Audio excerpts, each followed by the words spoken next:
एक आदमी को अपनी बीवी पे शक हो गया कि तू किसी गैर से मिलती है, भग मैं ऑफिस में रहता हूं तो किसी, उसने कहा कैसे आदमी हो, मैंने तो आज तक किसी को मौका नहीं, और तुम कहा चुप, कहा नहीं मैं किसी से नहीं मिलती हूं। अच्छा ठीक है, वो एक पहाड़ी है ना, हाँ पहाड़ी के ऊपर एक मंदिर है ना, उस मंदिर के ऊपर देवी है ना, कहा उस देवी की मूर्ति पर हाथ रखकर कसम खा ले कि मैं किसी से नहीं मिलती हूं, मैं यकीन कर लूंगा। और उस देवी पर कोई कसम झूठी खाता नहीं था, उसका अकीदा था कि खाएंगे तो मर जाएंगे, शाम का सूरज भी डूबते हुए नहीं देख पाएंगे, बहुत बड़ी आफत आ जाएगी, कोई झूठी कसम नहीं खाता था। अब ये कहने लगी आज कैसे चले, मैं तो दिन भर थक गई हूं, कल चलूंगी। इसने कहा ठीक है कल चलना, मैं जा रहा हूं ऑफिस। ये ऑफिस गया, ये जिससे मिलती थी उसी के पास गई, हमारी चोरी पकड़ी गई, अब देवी की झूठी कसम तो मैं खा नहीं सकती। फिर प्लानिंग हुई, कहा ठीक है तुम कल गधा लेकर आ जाना पहाड़ी के पास, ठीक है हम किराए पे कर लेंगे। अब ये अपनी बीवी को दूसरे दिन लेके जा रहा है, बीवी से कहा चल, बीवी कहती है इतने ऊंचे पहाड़ी पे कैसे चढ़ेंगे, ये गधे वाले को कहो हमें गधे पे बिठा ले, इसको मजदूरी दे देना। उसने कहा ठीक है, गधे वाले से कहा कितने रुपए लोगे, 10 रुपए, 5 रुपए लो, उसको तो ले ही जाना था, तो सेटिंग पहले से थी, उसने कहा दे देना चलो आओ। अब वो लगाम पकड़ के गधे पे बैठी हुई औरत को ले जा रहा है, पूरी पहाड़ी चढ़ गई, और जैसी देवी की मूर्ति आने वाली हुई, षड्यंत्र देखो, औरत की दिमाग की फतूरत देखो। आप कहते कम अकल होती है औरत, अरे तुम्हें बेच देगी बाजार में, कम अकल कहते हो। इसने गधे से अपने आप को गिराया और साड़ी पहनकर गई थी, पूरी साड़ी उठा के उसने ऐसे कर लिया और शर्मगाह खोल दी और चिल्लाई मर गई, देख के नहीं चलता अंधे, और शर्मगाह खुली है। इतने में आदमी उसका आया, अंधा भी देंगे थप्पड़, देख के नहीं चलता। वही अपनी बीवी की साड़ी नीचे कर रहा है। चलो अभी इसको बाद में बताएंगे, पहले तुम कसम खाओ। उसने, उसका काम हो गया, उसने फौरन देवी के ऊपर हाथ रखा और कसम कहा कि मेरे शौहर, मैं इस देवी माँ की कसम खाकर कहती हूं कि आज तक मेरी शर्मगाह को आपके और इस गधे वाले के अलावा किसी ने नहीं देखा, आज तक मेरी शर्मगाह को आपके और इस गधे वाले के अलावा किसी ने नहीं देखा। काम हो गया, झूठ भी नहीं बोली, शौहर को भी यकीन हो गया, गिरते हुए आज देख लिया।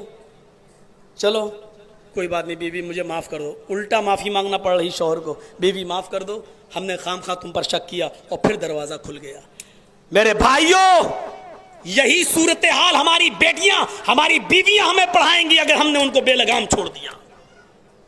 आप शौहर हैं, अर्रिजालु क़व्वामून, आपको हाकिम कहा गया है, आपको हुक्म चलाने का पूरा इख्तियार है, अपनी बीवी पर कंट्रोल करने का पूरा इख्तियार है। मेरे भाइयों, आपकी बीवी आपके घर से आपकी इजाजत के बगैर अपने घर यानी मायके नहीं जा सकती है। बाजार जाना तो बहुत दूर की बात है, वो अपने माँ के घर नहीं जा सकती है, अपने बाप के घर नहीं जा सकती है। शरीयत का हुक्म है तुम बाजार और हाजी अली की दरगाह, जू चौपाटी और गेटवे ऑफ इंडिया, ये जाना तो बहुत दूर की बात है, बहुत दूर की। कसम खुदा की आज इतनी गालियां दे रही होंगी हमको अंदर ही अंदर, लेकिन इब्राहिम साहब से तो कमी मिल रही होंगी गालियां, इनको ज्यादा मिलती है, उनसे तो कमी मिल रही होंगी, लेकिन करें क्या, मजबूरी। मेरे प्यारे साथियों, अमर इब्ने मैमून के इस वाक़े से हमें इबरत हासिल करना चाहिए।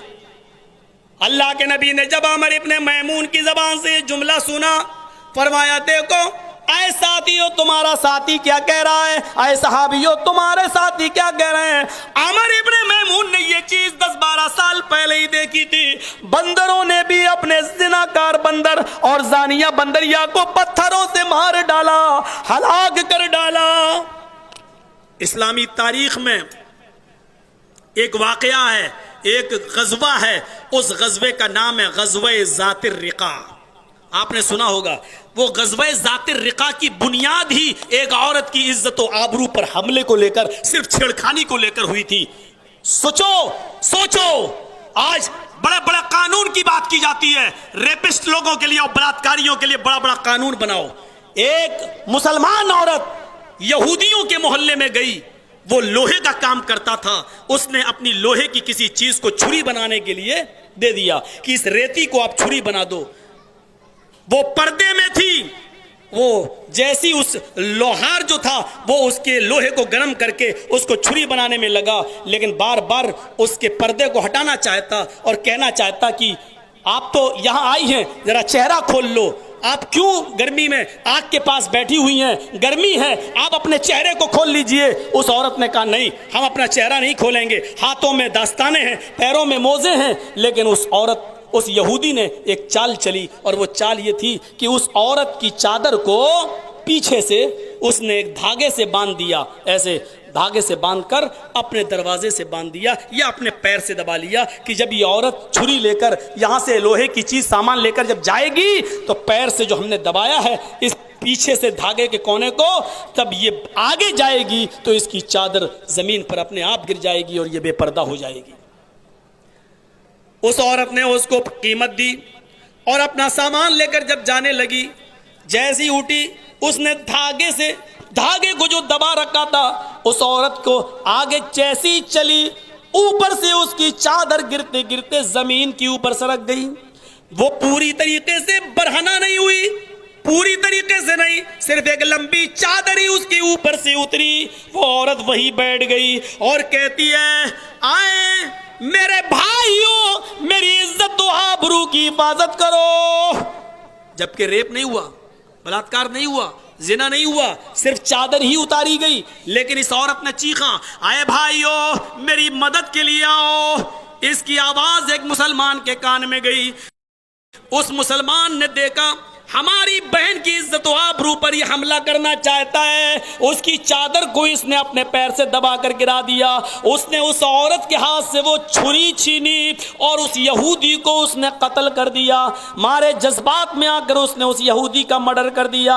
यहूदी मरते वक्त चीखा, जब चीखा तो उसके तमाम यहूदी उस बस्ती में थे वो निकल आए और उन्होंने ताक़ुब करते करते इस मुसलमान को मार डाला।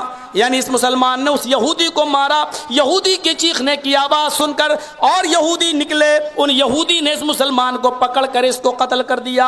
ये खबर जब जनाब मोहम्मद रसूलुल्लाह को मिली तो आप अपने 400 सहाबा के साथ निकले और यहूदियों को उनकी बस्ती से निकालेंगे। अब इन यहूदियों की इतनी हिम्मत हो गई कि हमारी मुसलमान औरतों की इज्जत व आबरू से खेलने लगे। इज्जत व आबरू को बचाने के लिए मोहम्मद रसूलुल्लाह एक गज़वा कर रहे हैं, एक जंग कर रहे हैं। ये होती है औरतों की इज्जत व आबरू की हिफाजत की जिम्मेदारी। यहाँ तो जो जितना बड़ा रेपिस्ट है उतना ही बड़ा एमपी बना हुआ है और पार्टी के सागा सर्टिफिकेट मिला हुआ है। जो खुद रेपिस्ट हो वो रेप के कानून क्या बनाएंगे, वो रेप की सजा क्या मुतय्यन करेंगे। मेरे प्यारे साथियों, तुम्हारे लिए हमारे नबी जनाब मोहम्मद रसूलुल्लाह की तालीम एक नमूना है। अल्लाह के नबी एक औरत की इज्जत व आबरू के लिए आपने उन यहूदियों को वहां से निकाल दिया।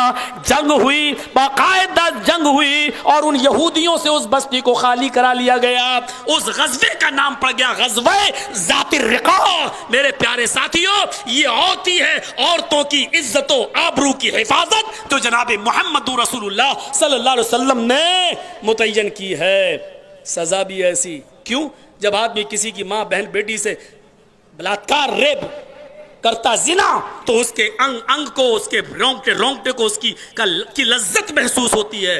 तो अल्लाह के रसूल ने सज़ा भी ऐसी मुतय्यन की है कि मरते वक्त उसके रग रग को और एक एक रोंगटे को उसकी का एहसास हो और तकलीफ हो और दर्द हो। दुनिया चीख रही है, आप चिल्ला रही है, आप कह रही है दौड़ा दौड़ा के मारो, पत्थरों से मारो। जनता की आवाज मेरे भाइयों नक्कारे खुदा बनकर अब गूंजने लगी है। लोग अब जिना की और रेप की एक ही सजा चाहते हैं, सजाए मौत, सजाए मौत, सजाए मौत। मेरे भाइयों, आने वाला वक्त बता रहा है कि इंशाअल्लाह बलात्कारियों की और रेपिस्टों की ये सजा मुतय्यन होगी और कानून जिस हिसाब से रेप हो रहे हैं उस हिसाब से कानून अब इसका भी आएगा। आज नहीं तो 2 साल बाद, 2 साल बाद नहीं तो 10 साल बाद, लेकिन ये कानून आएगा मेरे भाइयों।